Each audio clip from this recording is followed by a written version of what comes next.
Daí, gurizada, beleza? Aqui sou o Bruno Gracioli para mais uma aula de Química, certo? Gurizada, a nossa aula de hoje, ela fala sobre distribuição eletrônica, tá?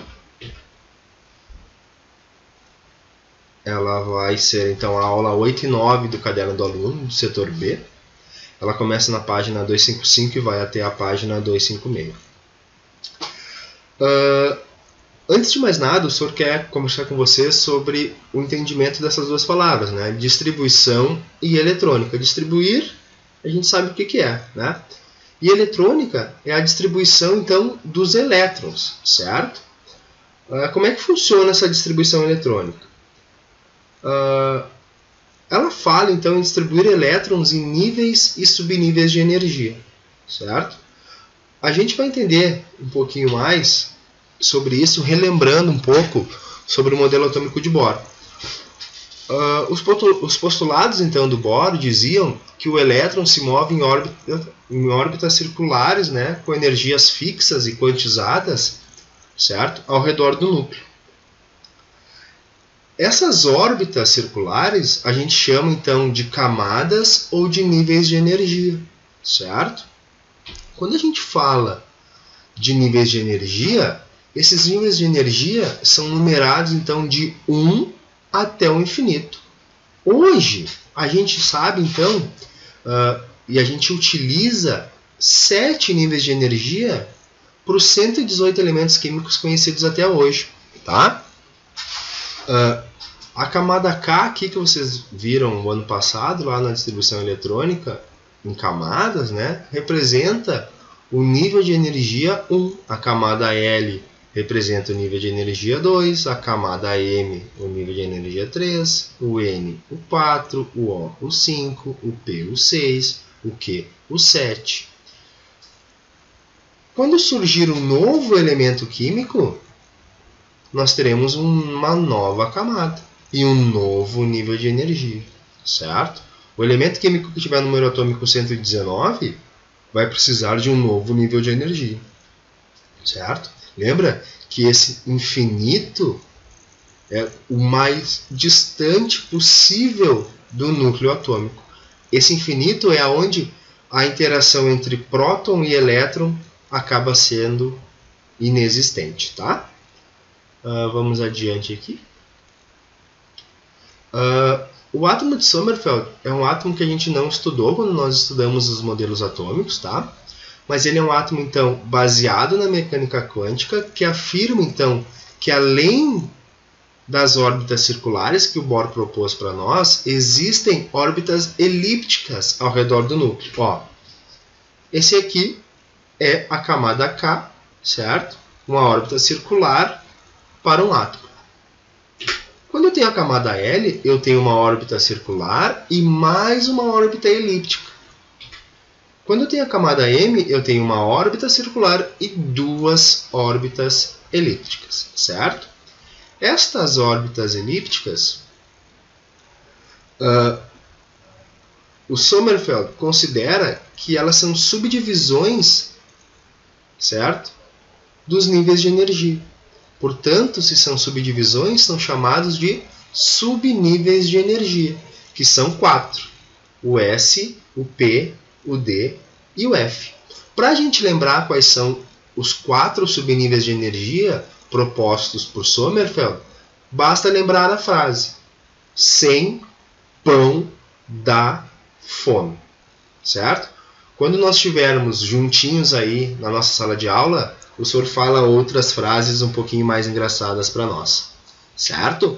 Bom, estes subníveis de energia possuem uma quantidade máxima, um número máximo de elétrons que cabem em cada um dos nossos subníveis. O subnível S cabem no máximo 2 elétrons. No subnível P cabem no máximo 6 elétrons. No D no máximo 10 elétrons. E no F cabem no máximo 14 elétrons. Certo? Essas quantidades máximas são interessantes que a gente lembre na hora de distribuir os elétrons, certo? Vamos adiante aqui para entender um pouquinho melhor. Falando um pouquinho sobre os subníveis de energia, eles têm uma relação energética entre eles. Cada subnível comporta uma quantidade máxima de elétrons, certo? Conforme esses elétrons vão se afastando do núcleo, essas energias acabam se sobrepondo, certo? Então, para a gente entender melhor esses subníveis de energia, relacionando com a distribuição eletrônica, é que Linus Pauling cria o diagrama de Pauling, que é esse aqui, que vocês estão vendo no cantinho da tela. Para a gente entender melhor este diagrama e como é que a gente lê este diagrama, nós vamos pensar um pouquinho aqui. Está aqui o diagrama, o senhor vai pegar a lupa dele. Está aqui a minha lupa. Essa lupa é como se ela ampliasse para nós o 1s2. O que esse 1s2 significa para a gente? O número 1 vai dizer para nós, ou os números de 1 até 7, dizem para nós o nível de energia, o período ou a camada que este elétron vai se encontrar.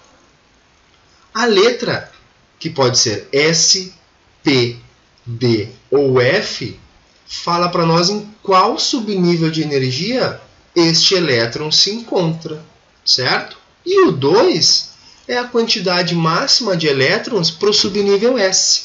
Não te esquece que no subnível P cabem no máximo 6 elétrons, no subnível D cabem no máximo 10 elétrons e no F cabem no máximo 14 elétrons, certo? Quando a gente fala de distribuição eletrônica, nós devemos sempre começar a distribuição eletrônica a partir lá do 1s do diagrama do Linus Pauling, certo? Eu vou então começar com um S e só vou sair do 1s quando eu completar a quantidade máxima de elétrons do subnível S, certo? Para a gente entender melhor, o senhor coloca para nós a sequência de distribuição, que é mais ou menos assim. Eu sempre começo no 1s. O S cabe no máximo 2 elétrons, portanto está aqui, 1s2. Depois que eu ocupei todo o 1s2, eu vou para o próximo, que é o 2s. Opa! É o 2s2. Aqui o senhor pulou aqui, certo? Depois a gente tem o 2p6. Depois temos o 3s2. Depois o 3p6, 4s2, 3d10. E assim por diante. Não é corona, tá? Essa minha tosse. Ela é só uma tosse de estar com a garganta seca, de estar falando com vocês. Até a gente chegar no 7p6. Bom, aqui tem a sequência certinha aqui para nós, ó, gurizada. Tá? E aí então a gente vai falar sobre alguns exemplos. O nosso primeiro exemplo é o átomo menor de todos, né? O hidrogênio. O hidrogênio, como a gente bem sabe, tem número atômico 1, portanto tem um próton e um elétron. Isso significa que a gente tem um elétron para distribuir. Como é que a gente começa? Começamos sempre com o 1s. Eu tenho um elétron para distribuir e no S cabem 2. Vou colocar lá 1s. Com 1s, 1. Certo? Agora vamos dar uma complicadinha nos nossos exemplos. O próximo exemplo é o hélio. O hélio, como a gente sabe, tem número atômico 2, portanto tem 2 prótons e 2 elétrons, o que nos leva a termos 2 elétrons para distribuir. Começamos como 1s. Quantos cabem no S? 2. Exatamente os 2 que nós precisamos. Tá ali. O nosso próximo exemplo é o senhor carbono. O carbono tem número atômico 6, portanto tem 6 prótons e 6 elétrons. Esses 6 elétrons, a gente começa sempre no 1s2. Já foram 2 dos 6. Foram 2. Feito? Depois eu vou para o 2s2. Já foram mais 2. Depois eu tenho o 2p.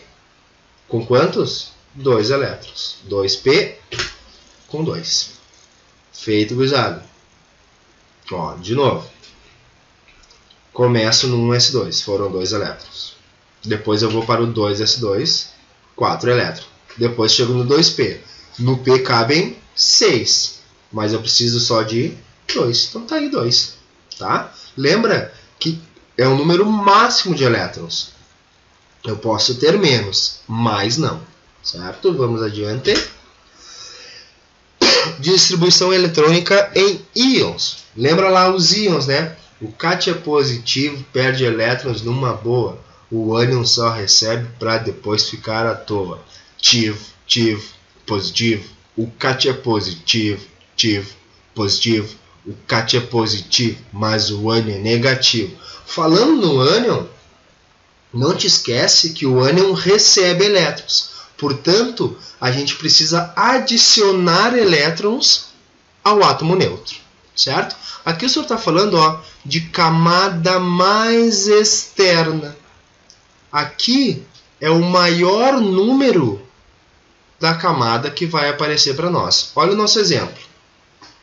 O nosso exemplo é o ânion oxigênio. Mas a gente tem que lembrar, primeiro, para fazer a distribuição de um íon, do átomo no estado fundamental ou neutro. O oxigênio, o átomo de oxigênio, tem número atômico 8, 8 prótons e 8 elétrons. Portanto, a gente tem 8 elétrons para distribuir. Se a gente fizer a distribuição eletrônica dele, é 1s2, 2s2, 2p4. Certo? Mas o nosso exemplo fala do íon oxigênio, do ânion oxigênio, que recebeu 2 elétrons, certo? Portanto, agora a gente não tem mais 8 elétrons para distribuir, nós temos 10 elétrons para distribuir. Olha como é que fica. 1s2, 2s2, 2p6. Eu vou adicionar os elétrons sempre, ó, na camada mais externa, que é a 2, ó. O 2s2. Deixa eu só o senhor mudar aqui para nós, no ponteiro, e botar um marca-texto, ó. Essa aqui, ó, os 2 é a nossa camada mais externa, certo? Essa camada mais externa também é chamada de última camada, ou camada de valência, aquela camada onde vão acontecer as ligações químicas. Este cara, ó, agora tem 2 com 6, 8 elétrons na camada de valência, certo? Vamos adiante. Para distribuir os elétrons dos cátions, não te esquece que os cátions perdem elétrons numa boa. O cátion positivo perde elétrons numa boa. O nosso exemplo é o cátion ferro 3+. O ferro, no seu estado fundamental ou neutro, tem número atômico 26, 26 prótons e 26 elétrons. Portanto, a gente tem 26 elétrons para distribuir. Está aqui a distribuição eletrônica do ferro. Aí o senhor quer chamar a tua atenção que este 3d6 aqui, ó, certo? É o nível de maior energia, ou melhor, o subnível de maior energia, certo? O subnível D da terceira camada é o nível de maior energia. Só que a camada de valência, ou a camada mais externa, ou a última camada do ferro é a 4s2. Portanto, é aqui na 4s2, ó, que a gente vai começar a mexer nestes elétrons. É deste 4s2 que vão sair os 2 primeiros elétrons do íon ferro 3+. Como é que fica o íon ferro 3+? Que perdeu 3 elétrons, que agora tem 23 elétrons para nós distribuirmos. 1s2, 2s2, 2p6, 3s2, 3p6. Até aqui, tudo certo, tudo igualzinho ao ferro neutro. Ó, 4s0, como o senhor falou aqui para vocês, ó. É daqui, ó, que saíram então os dois primeiros elétrons. Certo? Eu tenho que tirar mais um elétron. Da onde eu vou tirar? Agora eu tiro aqui do 3d6. 6 menos 1 é 5. 3d5. Então, de novo, aqui 4s0, camada de valência que não existe mais. Certo? Portanto, a nova camada de valência para o ferro 3+, é essa aqui, ó. Esta aqui. Certo? 3s2, 3p6 e 3d5. Feito, galera. Bom, espero, o senhor quer desejar para vocês bons estudos e uma ótima semana, certo? Não esqueçam de fazer os exercícios do em classe, certo? E os exercícios tarefa mínima, né? E o outro também, que eu sempre esqueço meu nome, o professor vai colar aqui do livro de vocês, está aberto aqui, que é a tarefa mínima e a tarefa complementar, certo? E o senhor ainda quer se despedir dizendo que estou com saudade de vocês, não vejo a hora da gente estar junto aí, que essa pandemia logo diminua o seu efeito no nosso planeta, tá? Espero que as famílias de vocês estejam bem e que vocês consigam segurar essa barra de ficar nesse isolamento em casa, tá? Fiquem em casa, fiquem tranquilos, aproveitem, descansem e estudem, tá? Grande beijo para vocês e até a próxima.